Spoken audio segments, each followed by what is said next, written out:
You may or may not believe my story, but I'll tell it like it is and you decide for yourselves. My name's Marcel. You wouldn't look it, but I'm actually 87 years old and I'm still in school. How did this happen? Listen and see. I'll tell you all about it. I have many names, all depending on the situation and the life I choose to live. But my real name is Marcel. I'll be as open as possible with you to tell you the whole truth. Why do I look like this, you may ask? I was a skeptic as well. I should go on ahead. Growing up in a normal family, my family was Catholic, but I did not identify with any religion ever. Because of this, my mother was always upset and asked God's forgiveness in church. Father himself said that it happens to teenagers. They cannot find their belonging, their place in life, and he advised his mother and father to be patient and show leniency. However, as the years went by, I only became convinced that I could not bring myself to believe in the politics of the church. Don't get me wrong, I don't want to offend the feelings of believers, I respect them. But personally, I don't refer to anyone, not to God, not to Buddha, not to any of the holy images. I grew up on facts, scientific facts that have been verified for many decades. Such was my faith, a faith in science. Maybe that love is what brought me to you now, who knows? One day my mother asked me to bring donations to the church. At the time, my younger brother Henry was very sick. He had a high fever for weeks. Instead of going to the doctors, my mother treated him with her prayers. I was in such a scandal at the time. Mum, I'll go to the hospital, call an ambulance myself. Don't you dare, everything is in God's hands, he knows what to do. How can you say that when your child is sick? He has a fever. He hasn't eaten or drunk for over 2 weeks. Don't you think your God is a little busy helping my little brother? God gave such an unbelieving child as punishment. It's all because of you. What does that have to do with me? I have to pay for all your sins. I could not stand this nonsense, so I ran to the doctor. My brother was quickly hospitalized. He was already dehydrated, plus he had an acute infection. 5 days later, he passed away right in the hospital. That hit me hard. And you know what my mum said? I'll never forget what she said. She wiped away her tears at the bedside and said, "If God decided to take him away, then we don't deserve him. He's going to heaven." That was the last straw on my nerves. I yelled at her, yelling at the whole hospital that there was no God, that if there was one, he wouldn't let him die, and best of all, he wouldn't give such irresponsible parents. I was immediately slapped in the face by my father. After the funeral, I didn't speak to them at all, and instead of mourning, my parents took me by force to the church and put me on my knees in front of the icons. "Stay here for a while, you need to purify yourself." "Mum's right, son, we cannot lose you too. We have an unclean power." "There's nothing in me. Keep your myths to yourself. Do you know that keeping a man against his will is a violation of my rights? This is a criminal offence." "You see, Father, demons are talking in him again." Father nodded silently. He took another donation from my parents' purse and promised that in 3 weeks he would let me go as a different person. I was given a room, different clothes, and forced to pray all day long. I thought it was all a great nonsense. After 3 days I got fed up and decided to run away. I stole a kitchen knife from the dining room, and under the pretext of going to the bathroom, I ran from the church at full speed and used the knife to open the locks. They caught me, tried to tie me up, and I accidentally scratched my sister's arm. She started screaming that I had demons in me, and then she began to read some kind of prayer and said that I would either become a normal, God-fearing person or, on the contrary, I would succumb to evil forces and be cursed for the rest of my life. Well, the second happened. I didn't believe in God. I just became furious. I went and set fire to my room. While the firemen were figuring it out, the first thing I did was run away to another city and get a job so I had enough to eat. And I was offered a place to live at my job, which suited me fine. That's when I came up with my first name, Briss. Said I'd lost my memory and couldn't remember anything. I looked like a tough guy, so they took me for any kind of physical work without any problems. That's what I needed. My parents didn't even look for me. I think they were even glad that the little demon had gotten away. But I realised that I couldn't forgive them for their negligent treatment of Henry, which had cost him his life. That's how I lived my life. Years went by, first 5, then 10. It wasn't until 10 whole years later that I realised that I hadn't changed outwardly. People from outside who already knew me very well began to throw around comments that I was something different, that it wasn't the norm not to grow up and get older. I realised this myself. The thought of that curse from my sister, the nun, didn't leave me alone. The only thing I remembered was that she told me that I would be doomed to eternal loneliness. Then another 10 years passed and I realised that she was right. After all, in 20 years of living on my own, I hadn't made any friends, I'd never had a girlfriend. I was alone the whole time, just working. And I never changed my appearance. I was young, I still am. I had to move so I didn't scare people. and since then I've been wandering around every 7 or 8 years so people don't ask questions. 4 years ago I came to a city that was new to me and I chose the name Raoul. I thought it was never too late to learn, so I pretended I was an orphan schoolboy and went to school. That's when I had my first love in life, named Ines. I ran after her like a madman. She thought I was so smart because I knew so much. We fell in love and started dating. I'd already forgotten about the curse, and then I started thinking about the future. What should I do if in 10 years she asked me why I stayed a high school student? What do I say when I'm going to leave? But those questions didn't take long. Ines came over to my house one day and saw these pictures from 30 years ago. She was shocked when she saw the date. I figured since that she was no stranger to me, I should tell her everything. Ines was frightened. At first she didn't believe me, but then she suggested I go to church and confess. I resisted for a long time, but I knew she was right. So, we got ready and drove to the place where it all began. I had a strange feeling. I was uncomfortable. The father was still alive, and when he saw me, he fell to the floor. He started screaming that I was a demon in the flesh. Then that nun came running in, spraying her holy water on me, saying that I was cursed, and that I was going to be young and lonely for the rest of my life. But what's nastier, these two told my girlfriend that if she would be with me, give me children, they would be as cursed as me and our whole family would be cursed. What do you think? Ines was also an atheist, but after that she ran away. I was shattered, sent everyone away, wanted to take pictures of Henry out of the house as a last resort. My parents had another child. The only thing my mother told me was to stay away. I asked for pictures of Henry, but she said they were gone, and so were my things. My father didn't even come out of the house. I was disowned by my parents, the church, and my girlfriend. Maybe I really am cursed, I thought. I went to my house and started packing. I had to change my location. Staying in this town was no longer an option, especially since Ines was there. At first, I didn't leave the house. I kept thinking maybe I should confess, open up to God, so I could live a normal life. I couldn't believe it would last forever. I packed my things and was about to leave, but I saw a frightened Ines on the doorstep. "And you? What are you doing here?" "Come with me."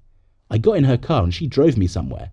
The only thing she said to me was, "I thought a lot about what you said and everything that happened. You know, I don't believe in God or religion either, but I believe in science." She brought me to a professor. I had an examination, and it turned out that I had this pathology. I will be forever young in appearance. I will live longer than ordinary people by maybe 100 years, and only then I will start aging. But it's not a curse, and that's all I needed to know. What will happen next, I don't know, but for now, I live the way I live.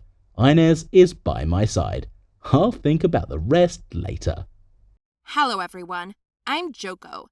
You'll think I'm just a normal teenager. I'm short with shoulder-length hair, but it looks weird when I'm going to work instead of school. Yes, you heard right. I work as a marketing manager for an advertising company, and for a long time. Do you want to know how it happened? I'll tell you all about it. You will be surprised to learn that I am, by the way, a valuable employee at work. I have many friends, acquaintances, and good colleagues. I am independent and provide for myself. You may ask, where are my parents? I left them for another city when I was 18 years old. Yes, you hear me right.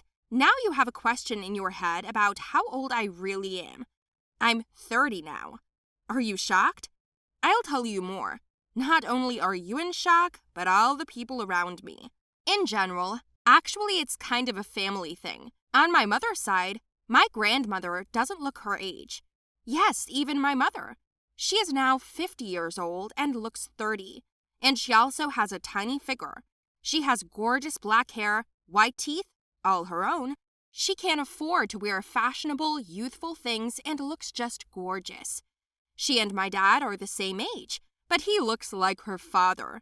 Some passers-by are even slightly perplexed when they kiss each other on the lips at parting. My mom says it's all about genetics. My dad is American and my mom is Japanese, and her wonderful genes were passed on to me. I grew up, by the way, like all ordinary babies. First I learned to sit, then stand, walk, and so on. And then, when I was 12 years old, my appearance seemed to freeze in place. So eventually, I turned 15, then 18, and I still looked like a teenager. My mother immediately noticed that I took after her. She warned me that in life I will have some difficulties, so I should be prepared for this and carry my ID everywhere. I kissed my parents goodbye and left home when I went to college. It was located in a neighboring city, so I had to learn independence from that moment. So the difficulty started as soon as I arrived at the bus stop. The saleswoman asked me how old I was because she didn't want to sell me a ticket. I showed my ID as proof, but she looked at it for probably 15 minutes. My bus had already left during this time, and she still did not believe that the document was authentic.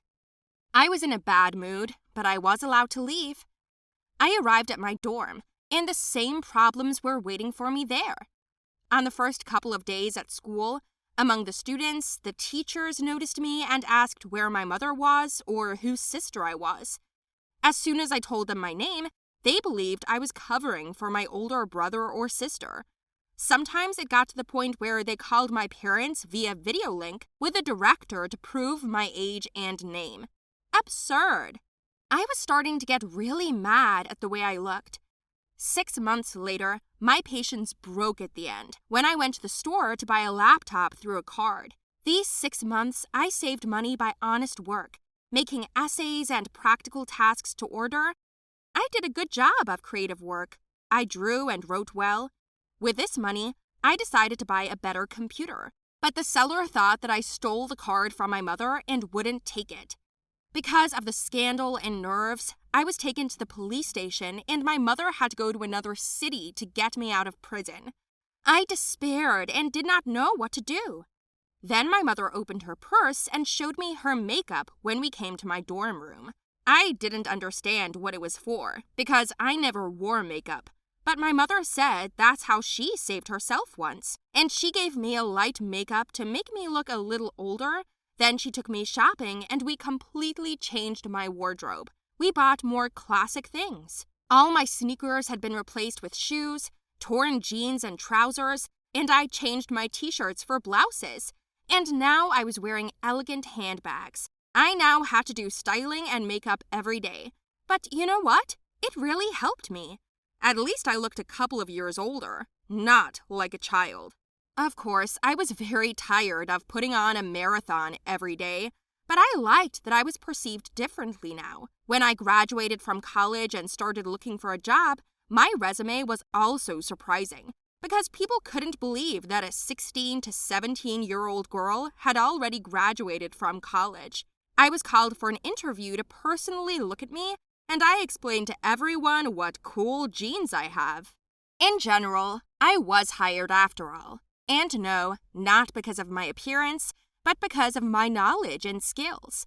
Sometimes I still hear colleagues chattering about my height, and on New Year's Day, they gave me a pacifier or a bottle of milk. But nevertheless, I know that this is kind. You know, looking young is great, and I can't wait to look like my mom. I think it's only at that point that it's a real compliment.